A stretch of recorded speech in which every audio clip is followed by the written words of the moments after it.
They said she was unfit. They said she was incapable. They said she was nothing. But what they didn't know was that Ekim's nothing was made of fire. State your case.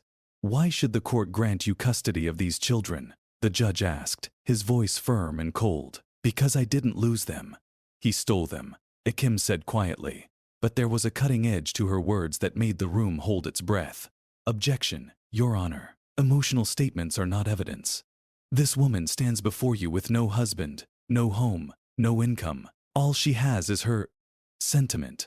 The lawyer smirked, his tone mocking. All I have is the truth, and sometimes truth is louder than any evidence. Ekim snapped back, her eyes burning with quiet fire. The courtroom went silent. She wasn't loud, she wasn't screaming, but her voice carried a weight that no gavel could silence.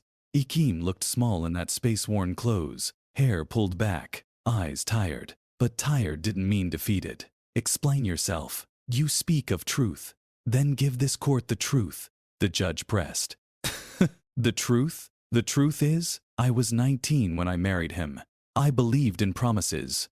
And in love. I thought life was simple. A home, a husband, a family. I thought if I gave everything, I would receive the same. But instead, I became invisible, Ekim said, her words steady, slicing through the room. She had believed marriage was safety. That if she cooked his meals, washed his clothes, smiled when she was tired, he would see her. But he didn't see her. He saw convenience. A shadow in the kitchen, a body in his bed, a mother for his children. But never. Ekim. Tragic. But none of this is relevant to custody, the lawyer scoffed. Of course not. Because in your books, a mother is measured by her wallet, not her heart. In your books, betrayal is invisible, and sacrifice doesn't count. But tell me, if money makes a parent, then why do orphans still cry? Why do rich children still feel abandoned? Ekim's voice burned with sarcasm, a quiet fire lacing every word. You speak in riddles. Focus on the matter. The judge leaned forward. The matter is simple. I carried them for 9 months. I bled for them. I starved so they could grow. And when they cried in the night, I didn't check the clock, I checked their breath. Does he even know the sound of their first cry? Does he even know which lullaby makes them sleep? No. Because fathers can leave. Mothers can't, she said, voice trembling yet fierce. The lawyer shuffled papers, his smirk fading. But Ekim wasn't done. You want to know why I stand here with nothing? Because he took it all. He took the house, the money, the furniture. He left me with empty hands. But what he couldn't take was my memory of them. The way their small fingers curled into mine. The way their eyes searched for me in a crowded room.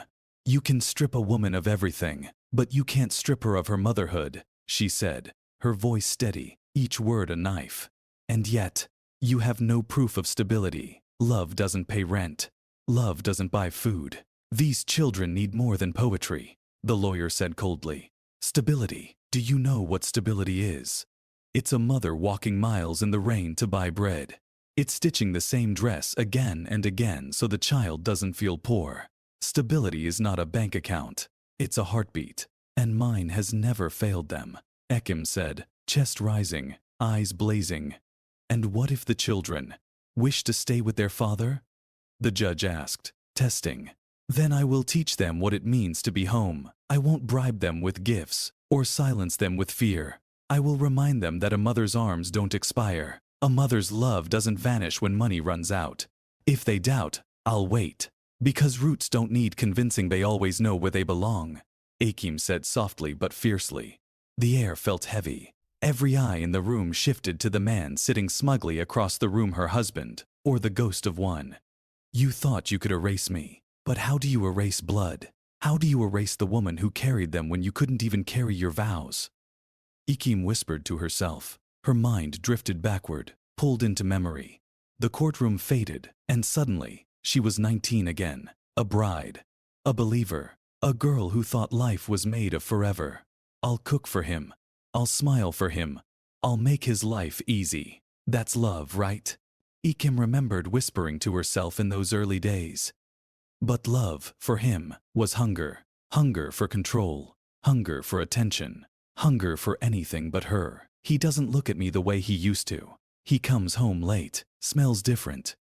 His words are short, sharp. But maybe it's stress. Maybe if I try harder, he'll love me again, she thought, tears threatening but silent. Why are you distant? Did I do something wrong? She asked him one night, her voice barely above a whisper. You think too much.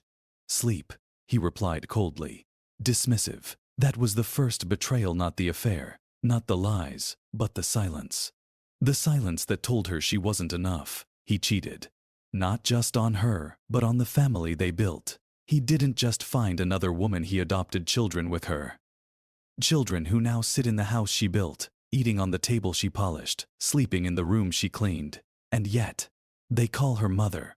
You're saying he adopted while still married to you? The judge asked, raising an eyebrow. Yes. Because I wasn't enough. Because betrayal doesn't stop at one lie, it grows. He replaced me not just in his bed, but in my children's hearts. And now, he wants to erase me completely, Ekim said, bitterness sharp in her tone. This is character assassination. Your Honor, this woman is dramatizing, the lawyer tried. Dramatizing. Tell me, does a woman dramatize when she's left waiting at the dinner table with food gone cold? Does she dramatize when she finds receipts for hotels she never visited? Does she dramatize when her child calls another woman mom? No, that's not drama. That's reality. And reality is cruel, Ekim snapped. The lawyer sat down. For once, he had no words. You think I'm weak. You think I'm broken. But broken glass still cuts. And today, my words will cut through every lie he ever told, she said, standing taller than she felt, each syllable a declaration. You speak of betrayal in marriage. But tell this court, what kind of life did you have before all this? Were you prepared to raise children, even before you were a wife? The judge asked, calm but curious. Prepared? Life never prepares you, Your Honor. It just throws you. And you learned to swim while drowning, Ekim said softly, almost nostalgic, her eyes distant. For a moment, the courtroom disappeared. She was no longer the woman standing in front of judges and lawyers. She was that young girl again, unmarried, unguarded, unbroken. She was 18, not rich, not special, just a girl trying to make rent in a city that never slept. She worked in a café, long shifts, burnt hands, fake smiles. She carried trays heavier than her dreams.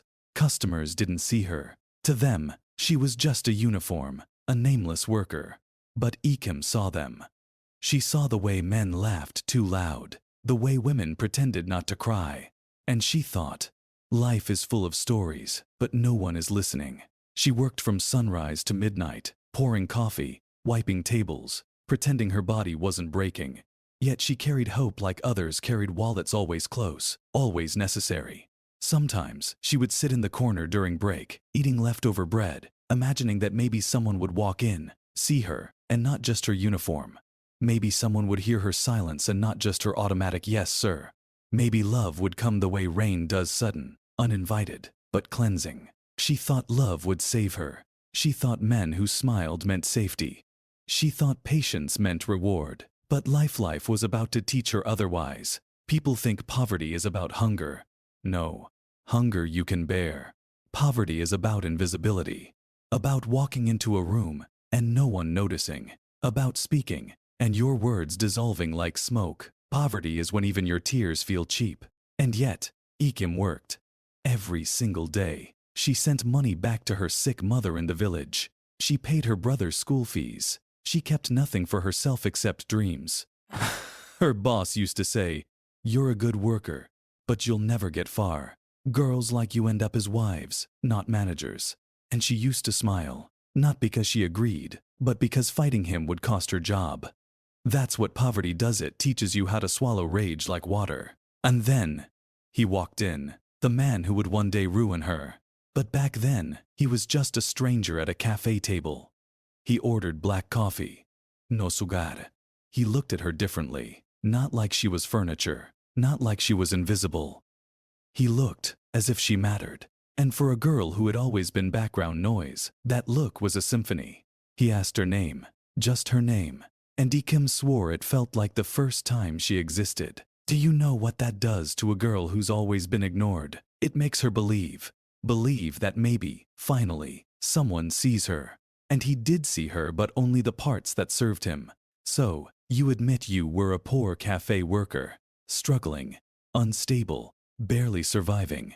Hardly the background of a capable mother, isn't it? The lawyer leaned forward, mocking. No, that was the background of a survivor. Do you know the difference between a poor girl and a weak one? A poor girl fights harder. She learns faster. She bleeds but doesn't break. Don't confuse poverty with incapability. Ekim snapped back, fire in her voice. The judge nodded slightly. Continue.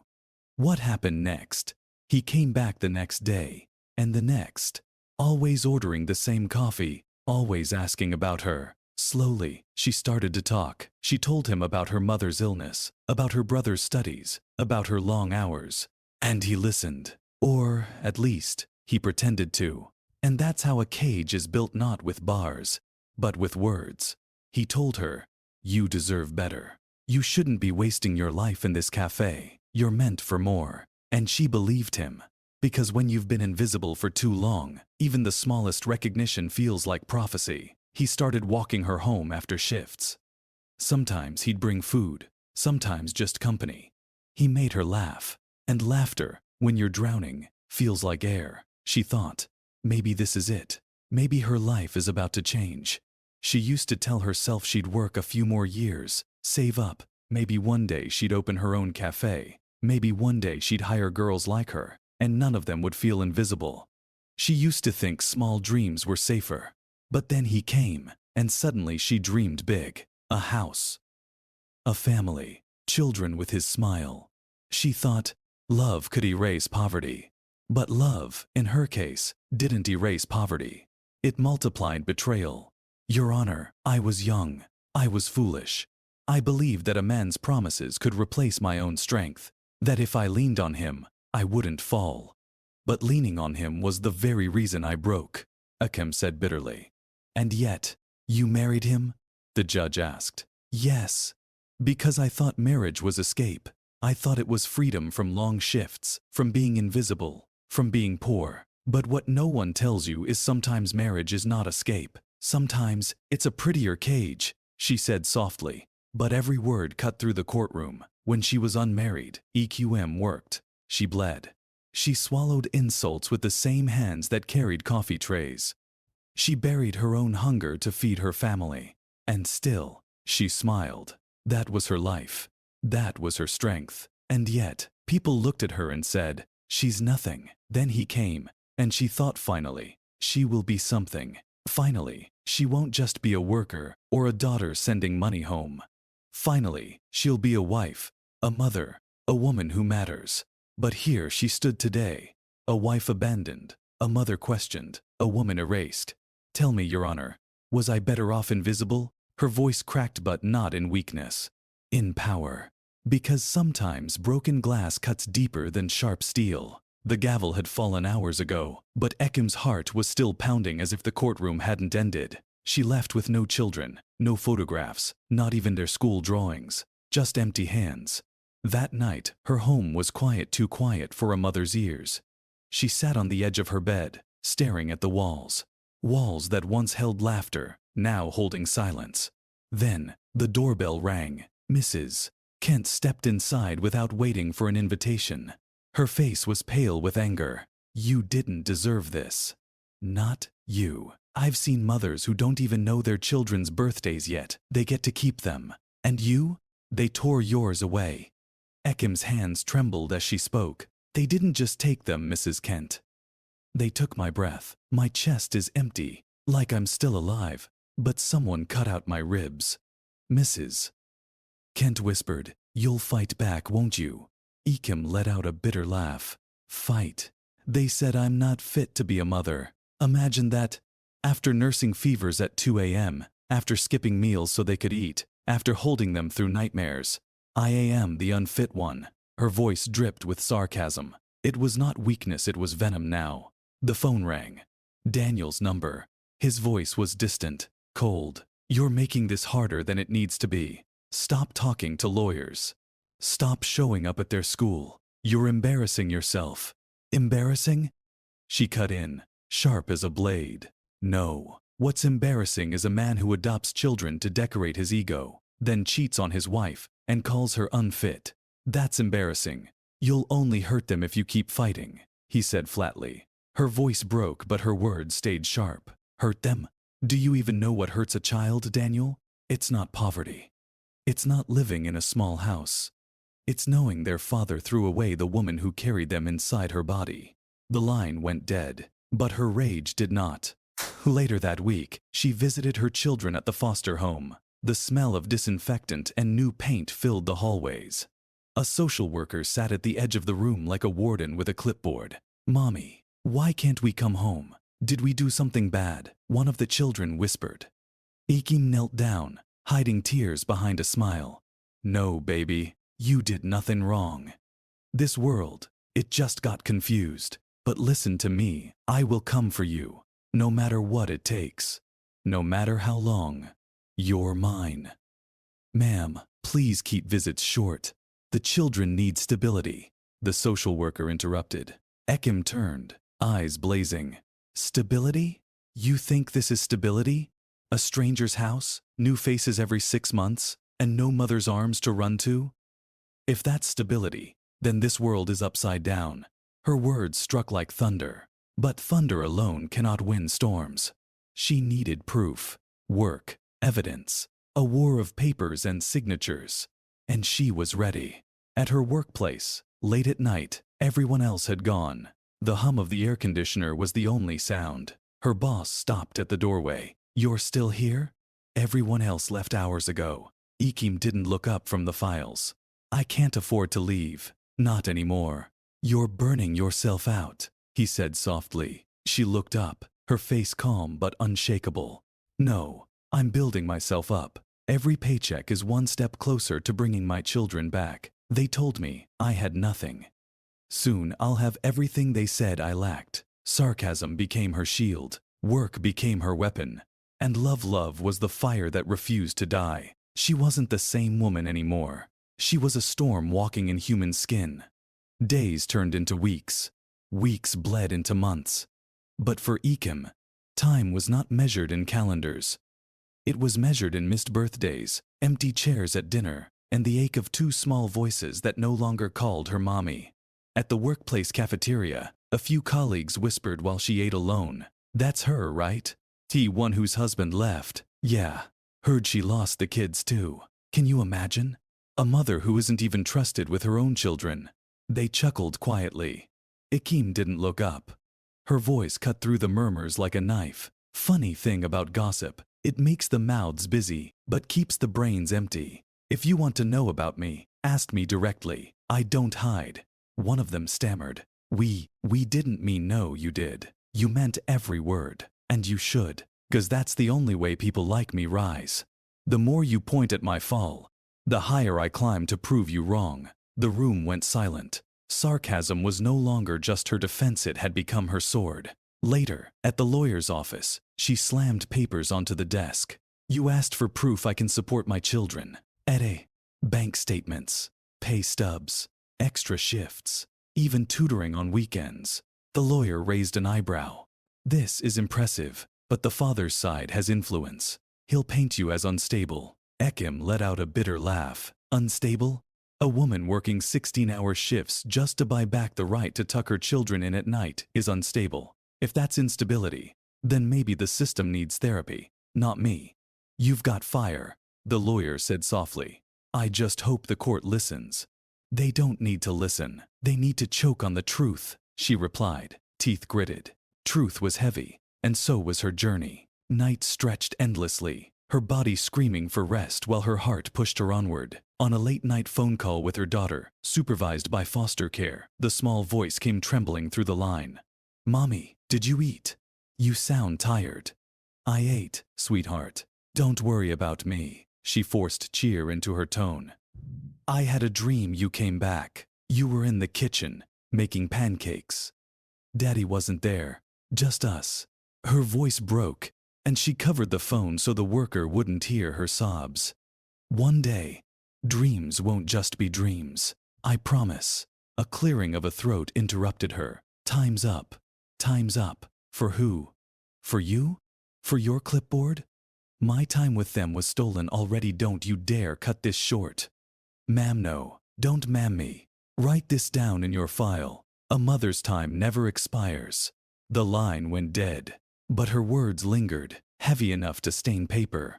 On weekends, she volunteered at the church basement, serving meals to strangers while her own table remained empty. The priest noticed her exhaustion. You serve meals to strangers, yet your own table is empty.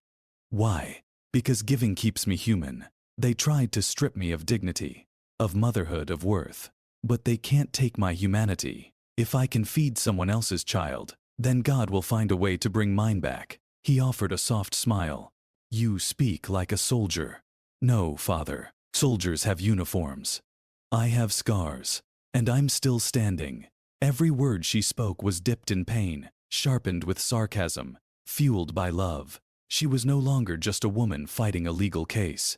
She was a mother clawing back her children from the mouth of a world that had declared her unfit. And the world was about to learn nothing is more dangerous than a mother with nothing left to lose. For months she carried her silence like a stone in her chest, but stones eventually crack. One evening, outside the school gates where her children were picked up by their father, silence shattered. Daniel, I told you not to show up here, he said, sighing. And I told you vows meant something, but clearly, we both have a problem with listening. This isn't the place. No, this is exactly the place. Right here, where our children see us. They should know the truth, not the version you feed them with bedtime lies. The children were rushed into the car by his sister, leaving only the two of them under the streetlights. You're making a scene. A scène. Oh, Daniel. A scene is when a man buys flowers for the woman he secretly sleeps with while his wife folds his shirts at home. A scene is when he parades as Father of the Year, while the mother who bled for those children is painted unfit. That's a scene. What I'm doing. This is truth. You think the court believed me because I lied? They saw you as unstable, emotional, reckless. He spat. Unstable, emotional, reckless? I am human. I bleed. I cry. I fight. I'd rather be broken glass than a polished mask like you. You'll never win. I've got the lawyers, the money, the influence. You'll exhaust yourself until there's nothing left. You're right about one thing. I will exhaust myself. I will burn every piece of me down to ashes. But remember this. Daniel, ashes don't disappear. They rise. And when I rise, it won't just be with my children. It will be with every lie you ever told hanging around your neck. For a moment, silence stretched between them. He looked away first. She saw fear. Keep the house. Keep the car. Keep the trophies. But my children, they were carved from my flesh. And one day, when they learn the truth, they will walk back into my arms. And you, she smirked, you'll finally know what it feels like to be unfit. She walked away, not with victory, not with her children, but with something he could never take her: fire. And fire, once lit, has only one destiny: to spread. The court was packed. Faces leaned in, waiting for a verdict that wasn't just about law, it was about love, betrayal, and survival. She stood tall, papers clutched in her hand, but her real weapon wasn't paper. It was her voice. Mrs. Bales, you may present your statement, the judge said. My statement? My whole life has been a statement. But since we like things in words, let me spell it out. They shifted uncomfortably at the other side of the room. They said I was unfit. Let me tell you what unfit looks like. Unfit is a father who cheats on his wife while she nurses his children's fevers. Unfit is a man who signs adoption papers like he's shopping for furniture. Unfit is money that buys silence but not a heartbeat when your child cries at 2 a.m. Oh, it's very relevant, because while you're busy with objections, my children are busy learning lies. Lies that their mother is weak, unworthy, unwanted. I won't let those lies become their bedtime stories. Daniel, tell them, how many times did you tuck them in? How many scraped knees did you bandage? Oh, wait, you were too busy being the perfect man in everyone else's eyes. Perfection is easy when you outsource your humanity. Stop making this personal, he snapped. Personal. These are my children, my blood, my nights, my scars. Tell me, how much more personal can it get? Mrs. Bear, Daniels, What is it you truly want from this court? I don't want money.